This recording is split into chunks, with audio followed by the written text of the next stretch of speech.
This chapter of the Peak Potential Planner is deeply personal. Reflecting on the early days of Unity Gym, I realized how tough the journey was when we launched. We started deep in debt and we both faced severe injuries. Yani had a mountain bike accident that almost cut off his right foot, requiring multiple surgeries, plus 8 months of rehab just to learn how to walk again. Followed shortly after by a savage knee injury on the football field that required full reconstructive surgery and a year of rehab. Welcome to our podcast, proudly brought to you by VPA Australia, our trusted supplement provider since Unity Gym started. As sponsored athletes, we're excited to offer you a special 10% discount on top quality supplements that ship worldwide. Just use our discount code from the description. To avoid international shipping fees, contact VPA and tell them we sent you to get a flat shipping rate. Today's episode is also sponsored by the Flexibility Blueprint. Ever felt lost in the sea of social media fitness advice? The Flexibility Blueprint is your map to progress, designed to help you get laser focused on what matters most for your journey in flexibility and strength. And guess what? It's free. Grab it using the link in the description. If you're starting your flexibility journey, don't miss our 20-minute mobility routine. It's your first step to quick wins in flexibility. For those further along, use our Flexibility Masterclass, featuring advanced techniques like loaded stretching and end range strength for the pancake, front splits, middle splits, and more. Links for both are also in the description. And for the seasoned athletes, avoid the frustration of complex training puzzles with our UMS Tribe membership. It's a different online coaching experience with strength and flexibility combined. Don't forget, we're Amazon affiliates too. You can find all the equipment used in our videos and podcasts at the most competitive prices with our affiliate links in the description. Now let's dive into today's episode.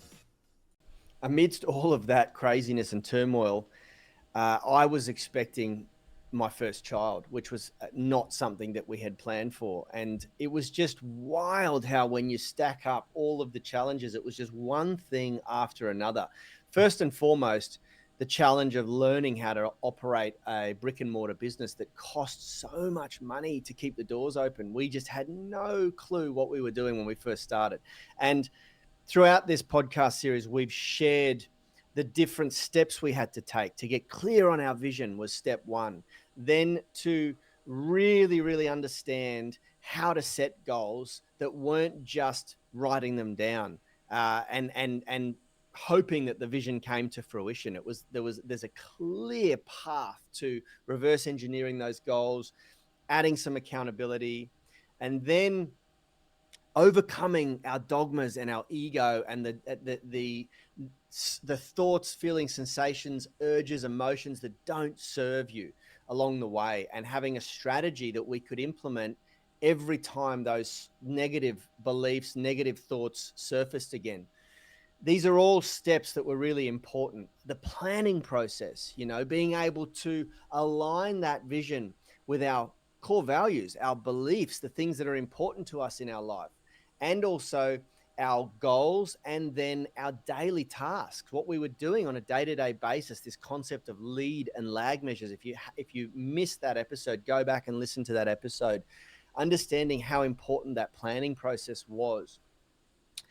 But then what we didn't realize at the time, and I think what's really important for everybody to understand, is that no matter how good a plan you've created, you have to expect that life is going to throw you curveballs.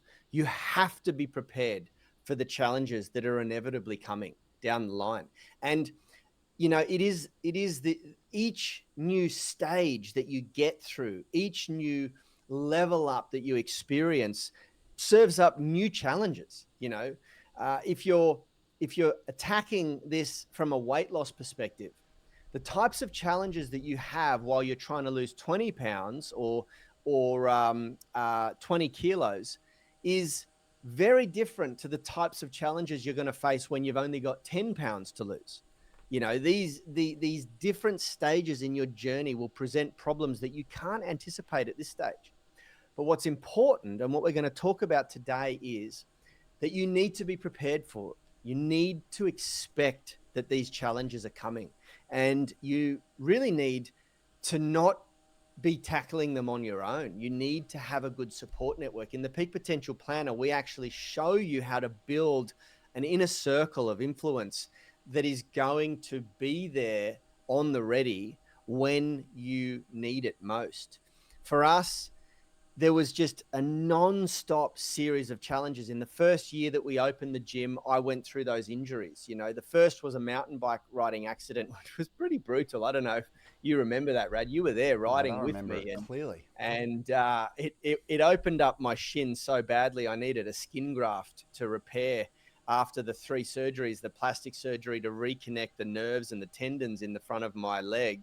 And then eventually I needed a skin graft from my hip to my ankle. And I remember, you know, those moments after you hurt yourself when you're in a bit of shock. Do you remember initially I said, just flag a taxi down? We'll just get a cab, because we were actually fairly close to the local hospital. And I thought, oh yeah, we'll just jump in a cab. And Rad goes, dude, look at your ankle. We got to I got to call an ambulance. And at first I was probably in shock, and I was like, no, no, no, we'll be fine. Just get a taxi. And I had actually sent him off to get a taxi. And then I think a few moments, I was laying on the concrete outside of a fast food restaurant that we'd sort of pulled up next to. And um, yeah, I just recall going at some point, the I think maybe the shock started to wear off, and I Oh, started I've to, got a picture of it. Should I share the picture? oh man, we might get red flagged. Do you reckon? Um, Oh my yeah, god, look, it's disgusting. That's so I don't know. You may actually shadow ban the video Yeah, on I won't do YouTube. it then. Oh my Yeah, god, it's so brutal. you Ugh. can see. I actually got Rad to take a photo of the injury opened up, because I wanted to. I've been through the process of having really bad injuries before, and needing corrective surgery. And what happens is you have these rosters in the hospital where you'll have surgeons and nurses and doctors on shift. And when you're there for a really big surgery, you've often got to wait for surgeons to fly in. On this occasion, I had to wait for a plastic surgeon to come from the other side of the country to repair some of the damage to the main tendon, which is called the anterior tibialis tendon in the front of the shin, because I'd severed right through it, and my foot was just sort of flopping like that. And I said, take a photo of it, because I don't want to have to unwrap it every time a shift roster changes over and the doctor comes on duty and says, oh, what are we dealing with here? And then they unwrap everything and they want to open it up and have a look. And it's hilarious. I've done this a couple of times, and I go, and as they come in and I'm sort of morphined up to the tilt, lying in bed waiting for the team of surgeons that are going to repair it, then they come around and they start to go, oh, let's have a look at this and see what we're in for. And I go, no, no, no, wait. I've got documentation. And I just hand them my photo and go, just scroll through that. And they're always like, oh, wow, you're very well organized. Yeah, we don't need to. The only time they need to unwrap it is to change the dressing in that point, which only happens, once a day or whatever. So, or once every few days. Anyway, that happened. And then I was in hospital for about a week.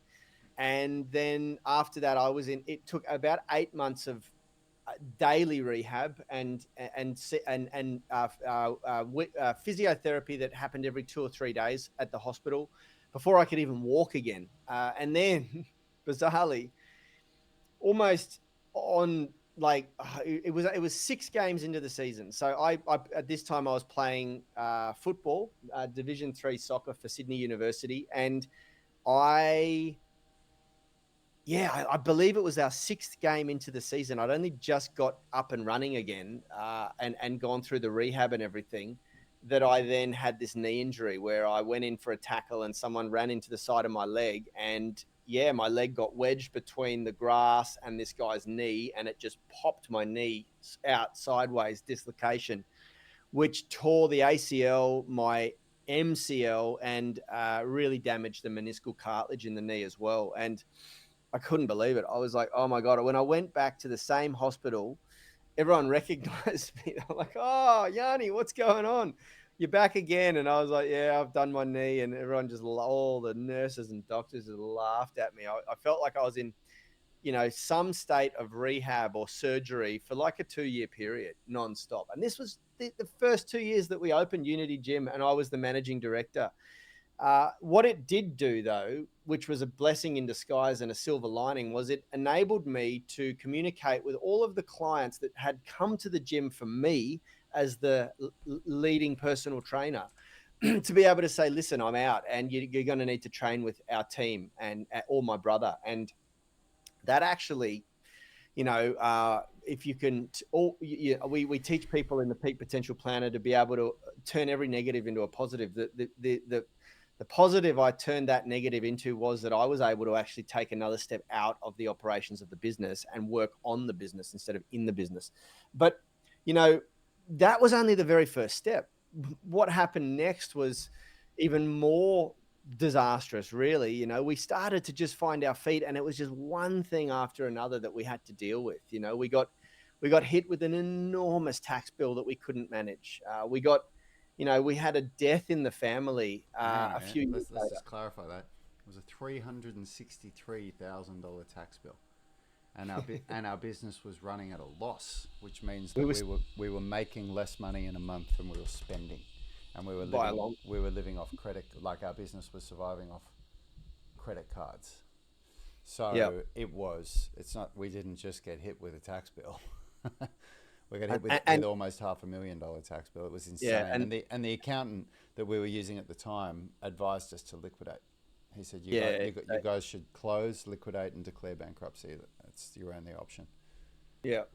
Yeah. And that was actually, it was just so beautiful. At the time, I was being mentored by a guy called Kerwin Ray, who had, he was brilliant. And frankly, I would probably attribute our survival through this period to being able to call him up and say, I need help on this. And immediately he just said, fire your accountant and give this guy a call. Yeah. And yeah, we went and had an emergency meeting with an accountant firm, and they just flipped it around and said, dude, we deal with way worse than this. You guys are going to be fine. We're going to go in and we're going to renegotiate your tax debt, and we're going to get you set up and make sure that it's a manageable, and then we're going to get you cash flow positive and all this. And anyway, long story short, the it took us 5 years because of our incompetency in running a business to break even, and another 2 years to start making a profit. And just as we started to find our feet, we had a death in the family that really pulled Rad out. He needed to be there and be present for his family, and then, which was really tough because at that time he was our head trainer. He was the one that was facilitating the majority of the training in the gym.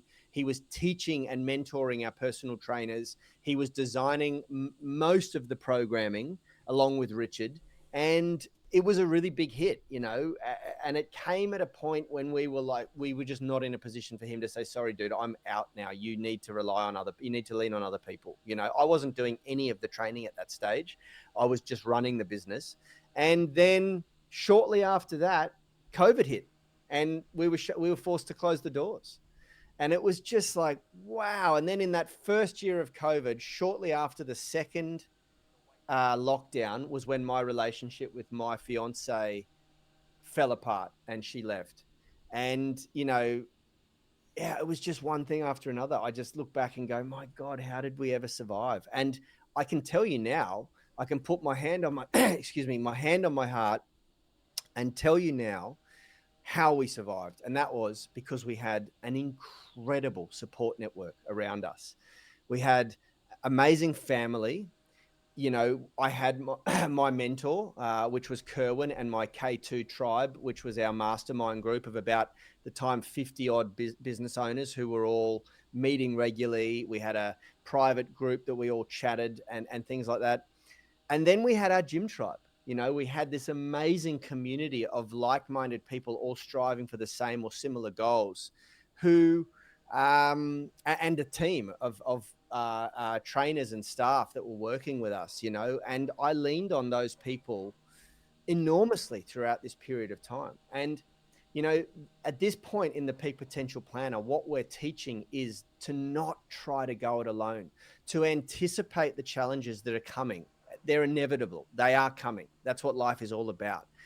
But have a network in place, have an accountability group in place, have a support network that you can lean on, that they know what you're doing.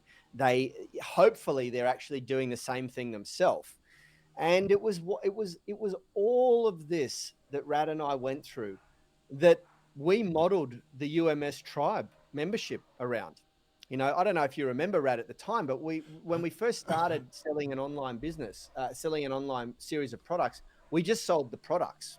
We sold the programs, and they did Yep. very, very well. Yep. They did very well, but it was this need to create accountability for people and a support network that led us to first just have we started just with a private Facebook group, and you had to pay a subscription to get your foot in the door to that Facebook group.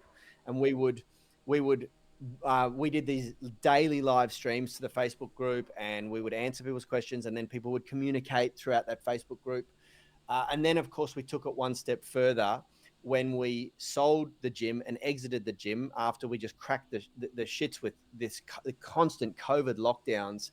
And I just said, my knowledge of economics and finances and geopolitics, I could foresee that this was going to drag on for years and years and years. And I just said, look, it's going to be a nightmare running a brick and mortar that costs $1 million, $500,000 a year just to keep the doors open in a high socioeconomic environment where everyone's leaving. We're in this really dense business district in Australia, in North Sydney, and everyone started working from home. And I just went, man, the last thing we want is this gym right now. We got to get out of this gym. And yeah, we were lucky enough to be in a position where we could structure a deal and exit with a sale so that we could wipe a lot of the debt and have some cash flow to go all in on our online business, which we'd launched a few years earlier. But then we took it one step further and we created the UMS app, which now is where everything is sort of hosted, and we're able to really, really deliver this what we Rad and I like to call our triple tiered accountability system. And I don't know where we stole that from. It could have been Alex Harmozy, Rad. Yep. It was Alex Harmozy. His triple tier accountability system. But Um, it's true. Like, yeah, it is true. Yeah.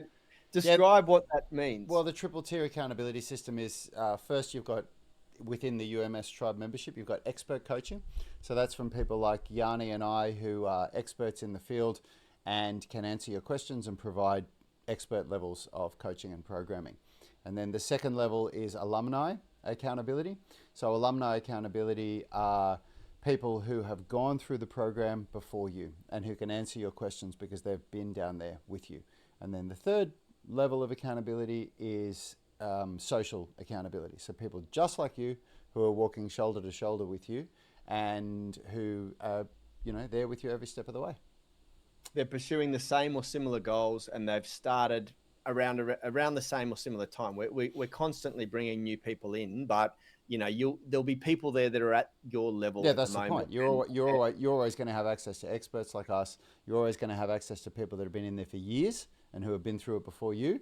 And then you're always going to have access to people who have started within a month of you.